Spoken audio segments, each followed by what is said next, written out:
Shalom, shalom, bien-aimés. Je vous salue dans le beau et précieux nom de notre Seigneur et Sauveur Yeshua HaMashiach, celui que les nations appellent Jésus-Christ. Vous avez en votre présence le réformateur béninois, Koyan Bokoromboa Didier. Je fais la réforme théologique profonde. La réforme théologique profonde. Il y a certaines questions qui m'est parvenues. C'est pour ça que je suis là maintenant. Je suis là pour répondre à certaines questions qui m'est parvenues. Il y a beaucoup de questions, mais j'aimerais répondre pour ce moment. En ce moment, j'aimerais répondre à une ou deux. Voilà. La question est celle-ci. Pour refuser de se faire baptiser d'eau au nom de Yeshua Mashiach, les gens cherchent des versets comme des alibis pour outrepasser les mesures. Supposons, Jean chapitre 6, le verset 40, il est écrit: la volonté de mon Père, c'est que quiconque voit le Fils et croit en lui ait la vie éternelle, et je le ressusciterai au dernier jour. Ça, c'est la parole de Yeshua. C'est ce que les gens ont pris pour dire: si tu crois seulement au Fils, c'est-à-dire à Yeshua, celui que les nations appellent Jésus-Christ, si tu crois seulement, que tu seras sauvé. En notre temps maintenant, c'est les gens qui disent ça. Vous savez que je suis quelqu'un de notre temps, de ce temps. Je ne suis pas quelqu'un du temps où Yeshua était vivant dans la chair sur la terre. Mais je suis du temps actuel, du temps où l'Église a commencé. Donc, ils disent que maintenant, là, l'évangile qu'il faut prêcher là, si tu crois en Yeshua là, tu es déjà sauvé et il n'y a pas question de se faire baptiser dans l'eau en son nom. Donc, j'aimerais entretenir avec vous sur ce point-là pour répondre à cette question, pour ôter l'équivoque qui empêche les gens de comprendre véritablement le sens des passages bibliques. Les gens,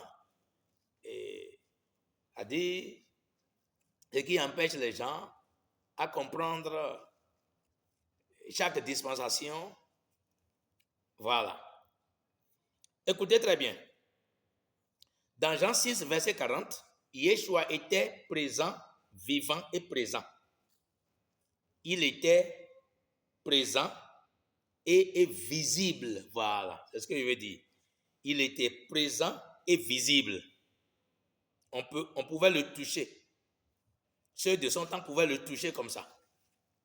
Et c'est à ce moment-là, il disait, la volonté de mon Père est que quiconque voit le Fils et croit en lui a la vie éternelle, et moi je le ressusciterai au dernier jour. Donc il est question premièrement de voir, le verbe voir.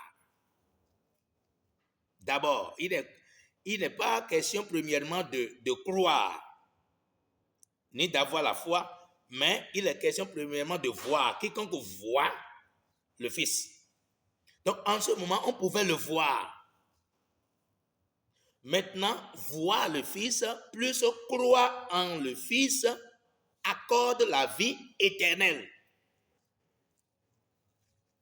et la résurrection. Voilà. voit le Fils, plus croit en le Fils, donne la vie éternelle en ce temps, dans cette dispensation-là. Comprenez bien. Puisque les gens font de l'amalgame, ils font de prétextes, ils font dire au texte ce que le texte n'a pas dit. Le texte est clair et je dis oui et amen à la lecture biblique. La lecture biblique est vraie, mais l'interprétation qui s'ajoute, c'est ça que nous clarifions, et si ça ne cadre pas avec la volonté de Dieu, nous combattons. Voilà. Avec la parole de Dieu. En ce moment-là, Yeshua était présent et visible. On pouvait le voir, on pouvait le toucher. Et il disait, la volonté de mon Père est que quiconque voit le Fils, quiconque me voit, quiconque voit le Fils et croit en lui, a la vie éternelle. Et je le ressusciterai au dernier jour. Dans d'autres passages, il dit, quiconque voit le Fils et croit en celui qui l'a envoyé a la vie éternelle et ne vient point en jugement, car il est passé de la mort à la vie. Donc, en ce moment-là, on pouvait le voir et l'écouter lui-même. Maintenant, allons vérifier la période de l'Église, parce que en cette période-là, en cet âge-là, ou en cette dispensation-là, que nous pouvons appeler sixième dispensation, bien-aimés, c'est la dispensation de la préparation de la nouvelle alliance. La dispensation où la nouvelle alliance est en train d'être préparée pour être inaugurée. Et pour que l'alliance soit inaugurée, il faut que le sang soit versé. Et au moment où Yeshua parlait, il n'avait pas encore versé son sang. Il n'était pas encore mort. Voilà. C'est la différence. Maintenant, allons maintenant à la période de l'Église. Au moment où l'Église a commencé l'œuvre du Seigneur. Avant que l'Église ne commence son travail, lorsque le Seigneur est ressuscité des morts, dans Matthieu chapitre 28, je vous l'avais dit, à partir du verset 19 à 20, quand le Seigneur est ressuscité des morts, il a donné une recommandation qu'on appelle la grande commission à ses disciples, à ses apôtres. L'ordre de mission leur a été confié, puisque le Seigneur a déjà accompli son œuvre. Maintenant, il faut que cette œuvre soit bénéfique au monde entier. Au monde entier. Mais pour que cette œuvre soit bénéfique à quelqu'un, qu'est-ce qu'il faut faire pour que ça soit comme ça? Il a confié cette mission-là à ses apôtres, à ses saints apôtres. Il dit, je cite, « Allez et faites de toutes les nations des disciples, les baptisant au nom du Père, du Fils et du Saint-Esprit, et enseignez-leur à observer tout ce que je vous ai prescrit. Et voici, je suis avec vous tous les jours jusqu'à la fin du monde. » Il leur avait parlé bouche à l'oreille, bouche à bouche, bouche à l'oreille. Voilà. Mais en même temps, dans Marc, chapitre 16, le verset 15 à 16, il a dit, faire de toutes les nations des disciples. Comment faire de toutes les nations des disciples? Marc a bien clarifié ici. Il a dit, allez par tout le monde, prêcher la bonne nouvelle à toute la création. Donc, pour faire des disciples, il faut prêcher la bonne nouvelle. Voilà. Prêcher la bonne nouvelle à toute la création. Celui qui croira et qui sera baptisé sera sauvé. Celui qui croira, celui qui adhérera, celui qui acceptera l'évangile, c'est-à-dire la personne et l'œuvre du Seigneur Yeshua Mashiach, celui qui adhérera et qui sera immergé, c'est-à-dire immergé dans l'eau, être baptisé. Celui-là sera sauvé. Mais celui qui ne croira pas sera condamné. C'est ça l'ordre de mission.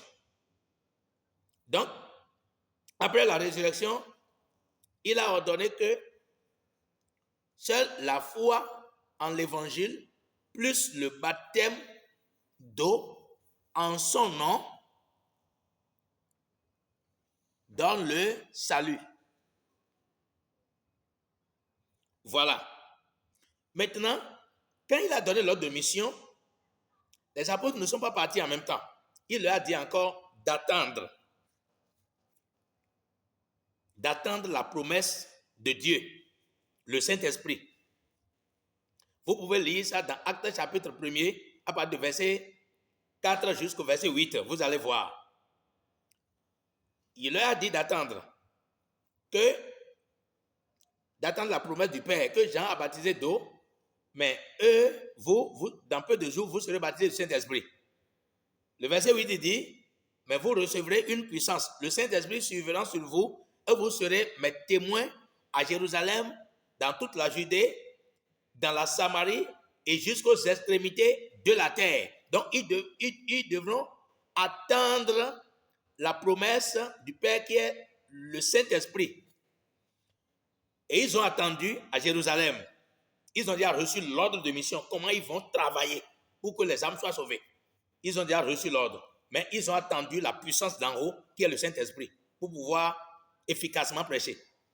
Quand le Saint-Esprit est descendu le jour de la Pentecôte, Pierre a pris la parole au verset 14 du chapitre 2 du livre des Actes des Apôtres. Pierre a présenté le message de la rédemption, le message de la vie éternelle. Il a présenté le Seigneur Yeshua Mashiach, qui il est, ce qu'il a fait, et les bénédictions qui se sont rattachées. Quand il a fini de prêcher du verset 14 jusqu'au verset 36, l'auditoire eut le cœur vivement touché. Ceux qui l'écoutaient là, ils ont été empoignardés par les discours salutaires de Pierre. Et la Bible dit, dans le verset 37 au 41, il dit, après avoir entendu ce discours, ils eurent le cœur vivement touché. Et il dit à Pierre et aux autres apôtres, oh mon frère, que ferons-nous? Et Pierre dit, repentez-vous et que chacun de vous soit baptisé au nom de Yeshua Mashiach pour la rémission de vos péchés et vous recevrez le don du Saint-Esprit. Car la promesse est pour vous, pour vos enfants et pour tous ceux qui sont au loin, en aussi grand nombre que le Seigneur notre Dieu les appellera. Et par beaucoup d'autres paroles, il les conjurait et les encourageait, les exhortait en disant, sauvez-vous de cette génération pervertie. La Bible dit, ceux qui acceptaient sa parole furent baptisés et le nombre des disciples s'augmenta d'environ 3000 âmes. Donc 3000 comme ça ont été baptisés. Des milliers de personnes ont été baptisées ce jour-là, dans l'eau, après la prédication de Pierre. Donc, ça, ils ont obéi à l'ordre de mission salutaire que le Seigneur leur a recommandé. Ça, c'est la fondation du salut. C'est la fondation de la vie en Mashiach. C'est la fondation, ça. Pour être sauvé, il faut être édifié sur ce fondement-là. Il faut être posé sur ce fondement pour être sauvé. Croire en l'évangile. L'évangile, c'est la personne et l'œuvre du Seigneur Yeshua Mashiach, sa mort et sa résurrection. C'est ça l'évangile. Et se faire baptiser en son nom. Ça dit accepter sa mort, son ensevelissement et sa résurrection à travers les eaux de baptême en son nom. C'est ça qui donne le salut. Croire, la foi, plus le baptême d'eau au nom de Yeshua Mashiach donne le salut, comme le Seigneur lui-même l'avait dit dans Matthieu et dans Marc chapitre 16. Celui qui croira et qui sera baptisé sera sauvé. Et Pierre, par le Saint-Esprit, a obéi. Il a dit, repentez-vous et faites-vous baptiser au nom de Yeshua Mashiach pour la rémission de vos péchés. Écoutez très bien. Pour la rémission de vos péchés. Et vous recevrez le don du Saint-Esprit, la marque de la vie éternelle, la marque de l'appartenance à Dieu. Oui, le Saint-Esprit est un gage pour l'héritage de ceux que Dieu s'est acquis à la louange de sa gloire. C'est ce que les Écritures ont mentionné. Donc, à l'aide de l'Église, à la 7e dispensation, à la dispensation de l'Église où nous sommes, le Seigneur avait recommandé, avant que l'Église ne commence, il dit, celui qui croit là, baptisez-le et il sera sauvé. Celui qui croit là, plongez-le dans l'eau en mon nom, Yeshua Mashiach, et il sera sauvé. C'est ça. Donc, voyez-vous, on ne peut plus voir le Seigneur maintenant. Mais on ne peut que voir les envoyés du Seigneur, les prédicateurs de l'évangile qui annoncent l'évangile du Seigneur Yeshua Mashiach. C'est eux qu'on voit maintenant. On ne voit plus le Seigneur maintenant. Mais en ce moment-là, on le voyait parce que c'est pourquoi il a dit, celui qui voit le Fils et croit en lui. Celui qui voit le Fils et croit en lui. Les Juifs ne croyaient pas en un homme. Mais le Seigneur a dit, celui qui voit le Fils et croit en lui. Donc il faut d'abord voir et croire pour avoir la vie. Maintenant, il faut croire et se faire baptiser en son nom pour avoir le salut. C'est ce que le Seigneur a recommandé. Vous voyez? Donc c'est différent. C'est deux choses différentes. C'est deux dispensations différentes. En ce moment, au moment où il parlait dans Jean 6, là, il n'avait pas été crucifié, il n'avait pas versé le sang. Ça veut dire que l'alliance n'est pas encore inaugurée et il n'est pas encore été enseveli et il n'est pas encore ressuscité des morts. En ce moment. Mais quand il donnait la recommandation aux apôtres qui vont désormais commencer par travailler, et ce ne serait pas plus lui en présentiel, il a donné l'ordre de mission, il a dit, vous allez auprès des nations, prêchez-moi, prêchez la bonne nouvelle. La bonne nouvelle, prêchez-le. Et si quelqu'un croit, baptisez-le, je le sauverai. C'est tout. Et c'est comme ça, les apôtres ont répondu à l'ordre de mission que le Seigneur leur a recommandé, leur a donné la feuille de route. Ils ont agi conformément à la recommandation salutaire du Seigneur. Bien-aimés, que personne ne vous trompe. Comprenez les choses. Vous pouvez poser d'autres questions. Je ne vais pas aller plus loin que ça. Mais vous pouvez poser d'autres questions, des questions similaires, des questions ambiguës, des questions floues, c'est-à-dire poser des questions sur tous les points d'ombre, selon vous, dans les Écritures. Et je crois fermement que le Saint-Esprit, en moi, va vous répondre à travers les Écritures.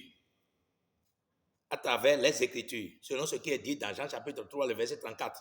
Car celui que Dieu a envoyé dit les paroles de Dieu, parce que Dieu ne lui donne l'esprit avec mesure. L'esprit de Yeshua est vivant, est là pour répondre à chaque question. Donc, c'est comme ça les gens détournent l'attention des gens de la vie éternelle. C'est comme ça les gens mettent des blocages devant les gens. Ils prennent ce qui n'est pas de leur dispensation et viennent mettre dans d'autres dispensations pour aveugler les gens. Et les gens disent, j'ai déjà cru, c'est fini, il n'y a pas question de baptême, j'ai la vie éternelle. Dieu vous aime beaucoup. Il veut que vous soyez sauvés. Mais vous n'êtes pas encore sauvés entièrement. Si vous n'êtes pas encore baptisés. Si vous n'êtes pas encore baptisé au nom de Yeshua Mashiach, vous n'êtes pas encore sauvé. Puisque c'est celui qui croit et qui sera baptisé qui sera sauvé. C'est ça. Donc, il y a la dispensation de la préparation de